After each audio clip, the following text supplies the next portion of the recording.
Le decían exagerada, hasta que todo salió a la luz. Ella pensaba que tenía un embarazo normal, hasta que leyó un solo archivo, todo parecía perfecto, hasta que descubrió quiénes estaban detrás de todo. No sé en qué momento empecé a sentir que algo no cerraba. Capaz fue mucho antes de lo que quiero admitir. Uno elige no ver algunas cosas cuando quiere creer que está donde tiene que estar. Pero ese día, el del casamiento, fue cuando me cayó todo encima. Me acuerdo cada detalle como si fuera una película que no pedí ver, pero que no puedo dejar de mirar. Era mi boda. Bueno, en realidad, la renovación de votos con Diego. Llevábamos 6 años casados y él dijo que quería hacer algo simbólico, íntimo, para celebrar todo lo que habíamos construido. Lo dijo con esa sonrisa que usaba cuando mentía. En su momento no lo noté. Solo me pareció raro que insistiera tanto en organizarlo todo él, porque siempre dejaba esas cosas en mis manos. Yo estaba ocupada con nuestra empresa, con los proyectos nuevos, y con el embarazo. Estaba de 7 meses, hinchada, cansada, pero ilusionada. El salón era precioso. Minimalista, elegante, con luces cálidas y música suave. Diego se encargó de todo. Valeria, mi hermanastra, estaba sentada en primera fila, sonriendo como si realmente me quisiera ver feliz. Tenía un vestido plateado ajustado, nada discreto, por supuesto. Siempre le encantó llamar la atención, y siempre hizo cosas pequeñas para opacarme. Yo solía restarle importancia, porque es familia, y porque no quería conflictos. Pero ese día, verla tan cómoda, tan instalada al lado de Diego, me incomodó. Después de los votos, hubo discursos. Diego habló de mí como si fuera un premio. Dijo que yo era la mujer detrás del hombre exitoso, que sin mí él no sería nadie. Lo dijo con tono romántico, y todos aplaudieron. Yo tragué saliva. Era la primera vez que se refería a mí como una especie de asistente personal en público, y no como su igual. En ese momento lo sentí raro, pero otra vez, me obligué a sonreír. Cuando todo terminó, nos fuimos al departamento. Me acosté temprano, estaba agotada. Al día siguiente, lo primero que hice fue revisar mi agenda. Tenía una cita médica para control prenatal. Diego no vino. Me dijo que tenía una reunión urgente. No era raro, últimamente pasaba mucho. Esa noche, sin querer, pasó lo que cambió todo. Estaba buscando una foto vieja en el escritorio de su computadora, porque quería armar un álbum digital para el bebé. Diego nunca me negó la clave, así que entré sin problema. Abrí una carpeta que decía proyectos, y ahí encontré una serie de documentos con nombres raros. Uno de ellos decía, Plan de custodia exclusiva. No entendí qué era. Lo abrí. Era un borrador de un contrato. Literalmente un plan para quitarme la custodia total del bebé. Estaba redactado por un estudio de abogados, y en él se planteaba que yo no estaba en condiciones emocionales ni físicas de criar al niño, y que Diego debía tener la tenencia completa. Había citas falsas de psicólogos, supuestos diagnósticos de inestabilidad emocional mía, y argumentos sobre mi incapacidad para sostener una estructura de hogar. Leí eso en shock. No podía ni llorar. Me temblaban las manos. Me metí más profundo en los archivos. Encontré conversaciones entre Diego y Valeria. No podía creer lo que leía. Hablaban de cuándo será el mejor momento para llevarla a firmar los papeles, de cómo ella nunca lo va a ver venir, y hasta de cómo va a explotar cuando se entere que todo esto lo pagaron los abuelos. Los abuelos. Mis abuelos.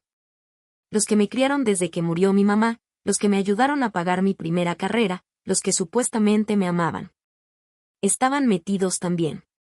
Habían financiado todo el plan. En otro archivo estaban las transferencias bancarias.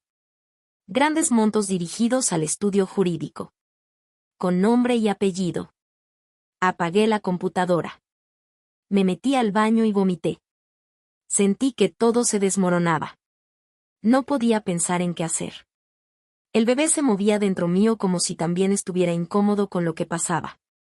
Me acosté en el piso del baño, sola, y lloré. Mucho. Lloré hasta que se hizo de día. No sabía a quién llamar. Pensé en Lucio. mi mejor amigo. El único que siempre estuvo. Le mandé un mensaje, sin decir mucho. ¿Solo podés venir? Urgente. Tardó 10 minutos en llegar. Cuando abrió la puerta, me vio sentada en el piso del living, con los documentos impresos. No me hizo preguntas. Se sentó al lado mío, me abrazó, y me dijo, vamos a salir de esta, te lo prometo. Le conté todo. No me interrumpió ni una vez. Cuando terminé, me dijo que tenía que moverme rápido. Que no podía quedarme ahí, que Diego podía volver en cualquier momento. Armamos una valija con lo básico. Ropa, documentos, algo de plata. Me llevó a su departamento. Esa fue mi primera noche lejos de Diego. Tenía miedo, pero también una especie de alivio. Como si por primera vez pudiera respirar sin tener que fingir que todo estaba bien. Empezamos a pensar qué hacer. Lucio me puso en contacto con una abogada especializada en violencia psicológica y derechos de maternidad. Se llamaba Carla. Esa misma semana tuvimos la primera reunión. Carla me dijo que el plan de Diego y Valeria era grave. Que tenían que probar que yo era inestable, y que con esos documentos podíamos iniciar acciones legales. Me explicó que era probable que ya hubieran presentado algunas denuncias falsas. Me pidió que no volviera al departamento bajo ninguna circunstancia, y que empezáramos a reunir pruebas para demostrar el complot. Yo no quería escándalos. No me gustaba lo mediático, pero Carla me dejó en claro que en este caso tenía que prepararme para lo peor. Diego era un tipo con contactos, con imagen pública, con dinero. Me iban a hacer quedar como una loca. Como una madre incapaz. Tenía que ser más inteligente que ellos. Empezamos a grabar todo. Llamadas, mensajes, movimientos. Descubrimos que Valeria había ido al hospital a preguntar por mí varias veces, haciéndose pasar por mi hermana. Intentaba acceder a mi historia clínica. Tenía todo planeado. Quería estar presente en el parto. Quería quedarse con el bebé. Mientras tanto, mis abuelos me mandaban mensajes fríos. Me preguntaban por qué estaba desaparecida, por qué no les respondía. No sabían que yo ya sabía todo. No sabía cómo enfrentar esa parte todavía. Lo de Diego era una traición horrible. Pero lo de ellos, eso me rompió por dentro. Me sentí huérfana otra vez. Una semana después, Carla presentó una denuncia formal contra Diego por manipulación, coacción psicológica, y tentativa de privación ilegítima de la maternidad. Se abrió una investigación. Pero el juicio iba a tardar. Mientras tanto, yo tenía que seguir con el embarazo, en paz, lo más posible. Lucio se volvió mi sostén. Me acompañaba a todos lados. Me cuidaba. Se aseguraba de que comiera, que durmiera, que no estuviera sola. Nunca intentó nada raro. Nunca se aprovechó. Solo estaba ahí. Presente. Me ayudaba a recuperar el foco. Me repetía todo el tiempo, lo vas a lograr, porque no te queda otra. La semana 38, me rompió bolsa. Estaba en el departamento de Lucio. Llovía. Le grité desde el baño. Me subió al auto y me llevó al hospital más cercano. Carla ya había notificado a la institución que no permitieran entrar a nadie de la familia ni a Diego. Pero aún así, tenía miedo. El parto fue largo. 14 horas. Dolorosas, físicas, mentales. Pero cuando escuché el llanto del bebé, sentí que todo valía la pena. Lo tuve en brazos y me puse a llorar. Se llamaba Benjamín. Ya lo había decidido desde hacía tiempo. Era mío. Nadie me lo iba a quitar. 2 días después, recibí la notificación. Diego había presentado una demanda de tenencia urgente, argumentando que el niño estaba en riesgo. Usó documentación falsa, informes médicos manipulados, y testigos pagos. Valeria declaró como testigo preocupada por mi salud mental. Hasta mis abuelos mandaron cartas firmadas apoyando la moción. Carla se encargó de responder todo legalmente. Teníamos nuestras pruebas. Teníamos las grabaciones, los documentos, los chats. Pero aún así, El proceso iba a ser largo. La justicia no se mueve rápido, y menos cuando del otro lado hay dinero. Yo no podía parar. No podía flaquear. Empecé a grabar videos contando mi historia. Desde mi verdad. Subí el primero a redes sociales. Se volvió viral. Mujeres de todos lados me escribieron. Me compartieron sus historias. Me dieron fuerzas. Me sentí acompañada por primera vez en mucho tiempo. Diego respondió con una conferencia de prensa. Se hizo la víctima. Dijo que yo estaba enferma, que necesitaba ayuda, que él solo quería lo mejor para Benjamín. Apareció con Valeria al lado. Ninguno de los dos podía sostener la mirada en las cámaras. Pero sabían mentir. Sabían manipular.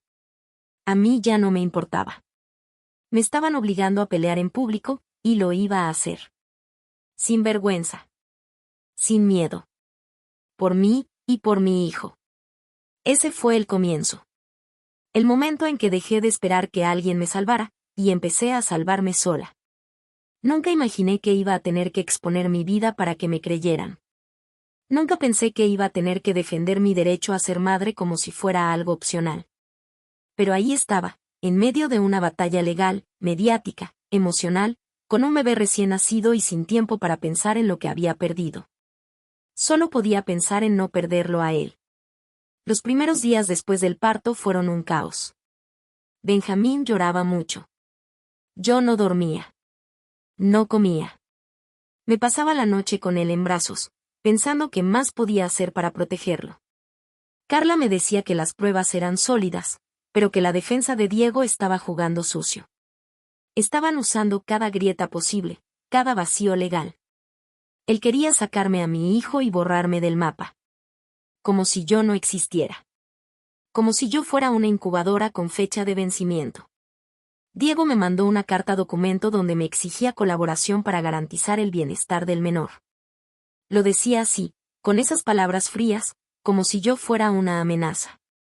Valeria, por su parte, empezó a aparecer en medios, presentándose como la tía preocupada, repitiendo frases ensayadas sobre mi inestabilidad emocional y mis cambios de humor durante el embarazo.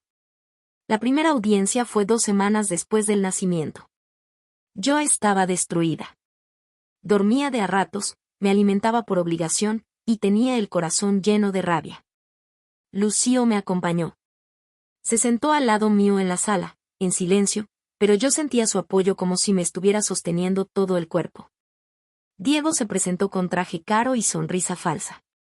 Saludó al juez como si fueran amigos. Valeria no estaba, pero su declaración escrita estaba incluida en el expediente.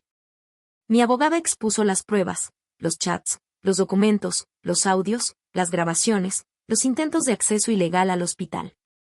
Diego se defendió diciendo que todo era un malentendido y que yo malinterpreté los documentos. Dijo que estaba preocupado por mi estado mental y que su intención nunca fue separarme de Benjamín, solo asegurar un entorno estable para su desarrollo. Me dieron ganas de pararme y gritarle que era un mentiroso, un manipulador, un hijo de puta. Pero me contuve. Tenía que pensar como una madre. No como una mujer herida. Tenía que ganar. No explotar. El juez pidió tiempo para revisar todo. Mientras tanto, el régimen de cuidado lo mantenía a mi favor. Pero el proceso recién empezaba. Carla me dijo que Diego iba a buscar todos los medios posibles para desgastarme. Que me preparara para una guerra larga. Y tenía razón. Semanas después, comenzaron a llegar citaciones. Evaluaciones psicológicas, entrevistas sociales, pedidos de informes. Todo apuntaba a mí. Querían comprobar que estaba desequilibrada. Que no era apta para criar sola. Me sentía como una delincuente. Como si hubiera hecho algo mal por querer cuidar a mi hijo. En medio de todo eso, tuve que volver a trabajar. No por gusto, sino por necesidad. Aunque todo el mundo pensaba que Diego era el cerebro del negocio, la verdad es que la mayoría de las decisiones estratégicas siempre las tomé yo. Pero lo hice en silencio, para que él brillara. Ahora, desde afuera, me tocaba recuperar terreno. Empecé a moverme con cuidado, sin que él supiera que estaba reconstruyendo lo que me correspondía. Lucio me ayudó a contactar gente de confianza. Me conectó con antiguos socios, con colaboradores que sabían cómo funcionaban las cosas realmente. Poco a poco, empecé a armar mi propio equipo. Desde cero. En silencio. Como siempre. Solo que esta vez era para mí. Mientras tanto, la presión legal no aflojaba. Diego contrató un perito privado que me seguía a todos lados. Me sacaban fotos en la calle, me grababan cuando salía con el cochecito. Mandaban informes al juzgado diciendo que parecía inestable, que no se relacionaba con otras madres, que mostraba signos de ansiedad crónica. Me estaban cazando.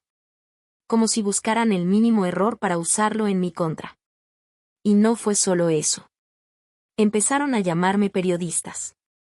Me hacían preguntas morbosas, buscaban que reaccionara mal. Algunos medios publicaron notas falsas diciendo que yo tenía antecedentes psiquiátricos. Otros usaban fotos viejas donde salía con cara de cansada, diciendo que estaba desbordada. Yo sabía que era parte del plan. Me querían quebrar. Querían que perdiera el control. Pero no les di el gusto. Respondí con más videos. Mostrando mi día a día con Benjamín. Contando mi historia paso a paso. Sin victimizarme, pero sin callarme. Decidí hablar como lo haría con cualquier amiga, directo, claro, sin rodeos. Y funcionó. Miles de mujeres empezaron a seguirme. Algunas me contaban historias similares. Otras simplemente me apoyaban. Se armó una red que no esperaba. No me sentía sola. Lucio me decía que estaba logrando lo imposible, dar vuelta a una narrativa que Diego había armado durante años. Su imagen pública empezaba a agrietarse. Cada vez que hablaba, sonaba forzado. Cada vez que aparecía en los medios, la gente comentaba cosas como no le creo nada o esa mirada no es de alguien sincero. Pero ellos no se rendían. Un día, volviendo de una audiencia, me crucé con Valeria en la entrada del tribunal. Me miró con esa cara de superioridad que siempre tuvo. Me dijo en voz baja, te vas a cansar antes que nosotros. Pensá en el bebé. Entrégalo y deja de sufrir. No le respondí. Me limité a mirarla con el desprecio más frío que pude reunir. No iba a discutir. No iba a rogar. Ya no. Esa noche me quebré. Me encerré en el baño mientras Benjamín dormía. Me miré al espejo y no me reconocí. Tenía ojeras profundas, la piel seca, los labios partidos. Había bajado de peso. No tenía energía. Pero había algo en mis ojos que seguía firme. No era fuerza. Era rabia. Me senté en el piso del baño, como aquella vez cuando todo empezó, pero esta vez no lloré. Agarré el celular y grabé un video. Soy yo. Una madre. Una mujer traicionada por su familia, por su pareja, por el sistema. Pero también soy la que se levantó cada día con un bebé en brazos y la cabeza llena de miedo. La que aguantó el juicio mediático, las mentiras, las amenazas, sin rendirse. Porque esto no es una guerra de egos. Es una lucha por el derecho a ser madre. A ser escuchada. A ser respetada. Subí el video sin pensarlo. Al día siguiente, explotó. Lo compartieron cuentas importantes. Me entrevistaron en medios. La presión cambió de lado. Ahora era Diego el que tenía que justificar por qué intentaba quitarme a mi hijo. Sus abogados cambiaron de estrategia. Se volvieron más agresivos. En la tercera audiencia, intentaron presentar un nuevo testigo. Un ex empleado que supuestamente me había visto gritarle al bebé en una plaza. Carla lo destrozó en 2 preguntas. Resultó que ni siquiera vivía en la ciudad. Lo habían traído solo para mentir. El juez empezó a mostrarse incómodo. No lo decía en voz alta, pero su lenguaje corporal lo delataba. Sabía que Diego estaba mintiendo. Que había algo podrido detrás de esa fachada de padre ejemplar. Entonces, llegó el golpe final. Un ex asistente de Valeria se contactó conmigo. Dijo que quería hablar. Me junté con ella en una cafetería. Me dijo que durante meses escuchó conversaciones entre Diego y Valeria planeando todo. Que hasta hablaron de internarme si era necesario. Que los abuelos sabían, y que habían dado su aval. Le pedí que declarara. Al principio dudó. Tenía miedo de represalias. Le ofrecí protección. Hablamos con Carla. Se presentó como testigo. Su testimonio fue demoledor. Detalló con fechas, nombres y frases exactas cómo se había armado todo el plan. Hasta mencionó una reunión secreta entre Diego y una jueza amiga, a la que intentaron sobornar para que agilizara el proceso a su favor. Con eso, el caso dio un giro. El juez ordenó una investigación más profunda. Mandó a revisar cuentas bancarias, correos electrónicos, movimientos legales. Lo que empezó como un simple juicio de custodia, ahora se transformaba en una causa por asociación ilícita, fraude documental y tentativa de secuestro parental. Diego se desmoronó. Su cara en la siguiente audiencia ya no era de seguridad. Era de miedo. Valeria dejó de aparecer en medios. Mis abuelos, finalmente, me escribieron un mensaje largo. Me decían que todo se les fue de las manos, que solo querían lo mejor para el niño, y que Diego los había manipulado. No les respondí. No me interesaban sus disculpas. No ahora. Habían pasado ya casi 5 meses desde que empezó todo. Benjamín ya sonreía, dormía mejor, y me miraba como si supiera todo. Como si entendiera lo que estábamos pasando. Una tarde, Lucio me preguntó si alguna vez me había sentido tan viva. Le dije que no. Que tenía miedo, sí. Que estaba cansada, sí. Pero también tenía algo que nunca había tenido, control. No sobre el mundo, sino sobre mí. Y esa era la diferencia.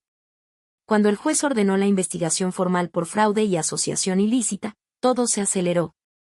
Lo que antes era lento y burocrático ahora se volvió urgente. Carla me explicó que eso pasaba cuando los de arriba se daban cuenta de que había algo sucio en juego. Ya no era solo una batalla por la custodia. Era una causa penal con riesgo de cárcel. Diego empezó a desaparecer de los medios.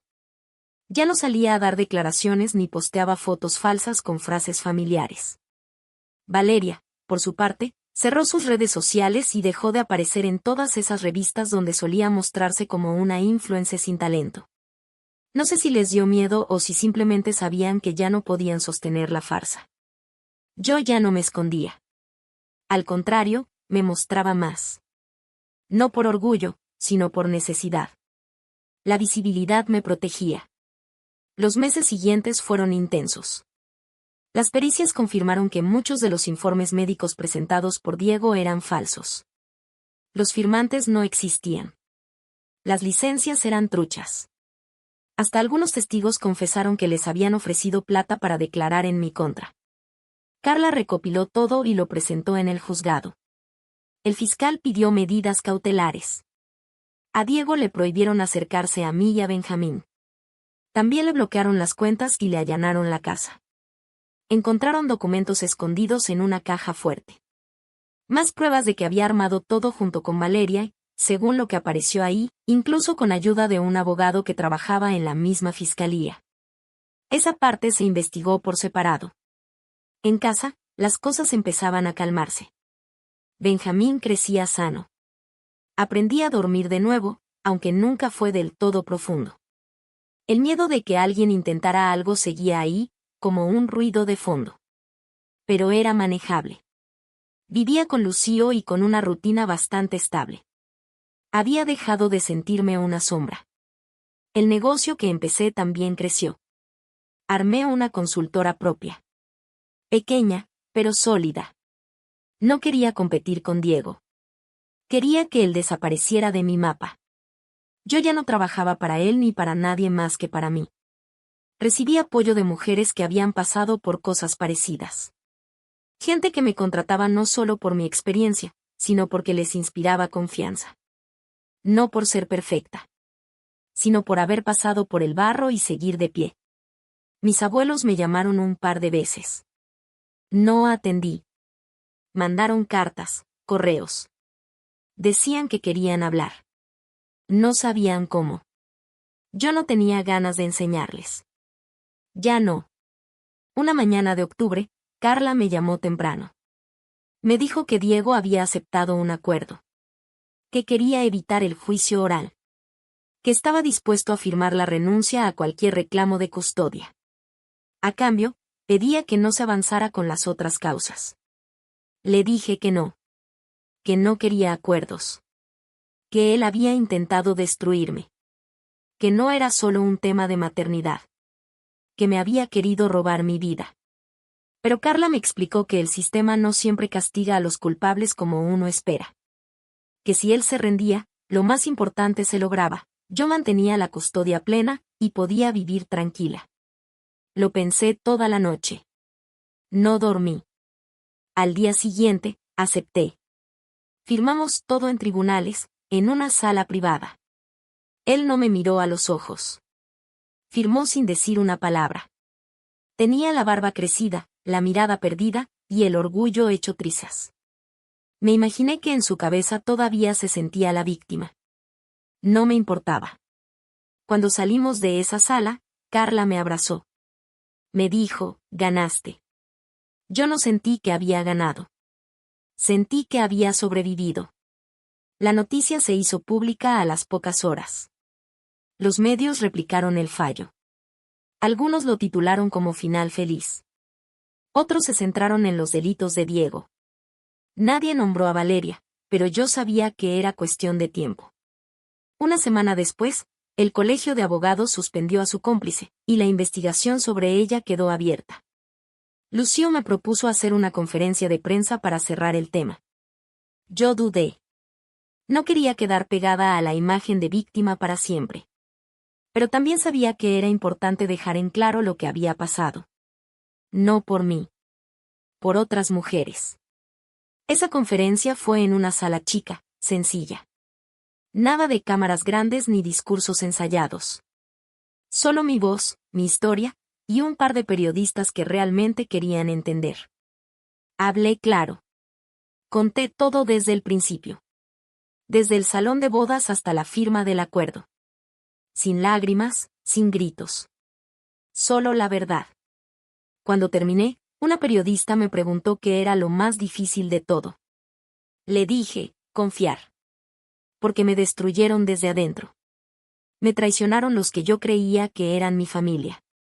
Y reconstruir la confianza en mí misma fue más duro que cualquier juicio. Después de eso, me fui a casa. La vida siguió. Más tranquila, pero no más fácil. Ser madre sola es duro. Ser madre sola después de una guerra, es otra cosa. Me cuesta bajar la guardia. A veces me despierto en mitad de la noche y corro a ver si Benjamín está bien. Otras veces tengo pesadillas con Diego o con Valeria. No me siento libre todavía. Pero estoy mejor. Benjamín empezó a caminar. Dijo mamá por primera vez una tarde mientras le daba de comer. Me largué a llorar. Ahí entendí que todo valió la pena. Que esa palabra, tan simple, era mi victoria. Lucio se quedó en mi vida. Nunca quiso nada más que verme bien. A veces le digo que es la única persona que no me falló. Él se ríe, me abraza y me dice que ahora tengo que aprender a fallarme menos yo. Y tiene razón. No soy la misma de antes. No quiero volver a serla. Esa versión mía confiaba ciegamente, callaba para no incomodar, trabajaba para otros sin pedir crédito, dejaba pasar lo injusto por miedo a quedarse sola. Ahora no. Ahora soy otra. Una que se defiende. Que pone límites. Que no espera el permiso de nadie para existir. Hace poco, Carla me propuso escribir un libro.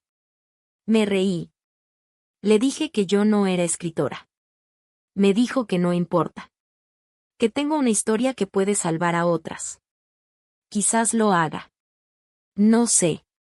Por ahora, solo quiero criar a mi hijo en paz. Mostrarle que se puede perder todo y aún así empezar de nuevo. Que no importa cuán sucio jueguen los otros. Si uno no se rinde, la verdad termina saliendo. Lo que me hicieron no se borra. Pero ya no me define. Lo que me define ahora es lo que elegí hacer después. Y eso, nadie me lo va a quitar nunca. Me encantaría saber si les ha pasado algo similar a lo que acabo de contar. Dejen su historia en los comentarios. Y si quieres más relatos como este, no olvides unirte a la comunidad.